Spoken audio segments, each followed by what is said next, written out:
உதாரணத்துக்கு தான் முடக்குன்னு சொன்னீங்களே, எந்த வீடுங்கிற ரகசியத்தை இன்றைக்கி நம்ம எல்லோரும் தெரிஞ்சுக்கலாமா?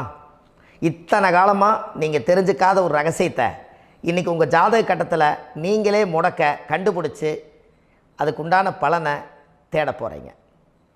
அந்த தேடல் தான் உங்களை கொண்டு போய் உட்கார வைக்க போகுது. ஒரு உதாரணம், உங்கள் ஜாதகத்தில் பாதசாரம் இருக்குது அல்லவா? அந்த பாதசாரத்தில் சூரியன் என்ற நட்சத்திரம், சூரியன் நின்ற நட்சத்திரம் பாதசாரத்தில் கரெக்டாக எடுங்க. சூரியன் என்ற நட்சத்திரம் ரேவதி நட்சத்திரமாக இருந்தால் அது உங்கள் வாழ்க்கையில் சிம்ம வீடு தான் முடக்கு. அப்போ இந்த சிம்ம வீடு உங்கள் லக்னத்துக்கு அது எத்தனாம் பாவகமோ அந்த பாவகத்தை நீங்கள் அனுபவிக்க முடியாது. அப்போ கண்டிப்பாக இந்த சிம்ம வீடு முடக்காக இருந்தால் நல்லா யோசிச்சு பாருங்கள். அந்த சிம்ம வீடு முடக்குன்னு நான் சொல்லிட்டேன், அது உங்கள் லக்னத்துக்கு நீங்கள் எண்ணி பார்த்தா தான் அது உங்களுக்கு கணக்கில் தெரியும். இப்போ உதாரணத்துக்கு நீங்களே எண்ணி பார்க்கணும்.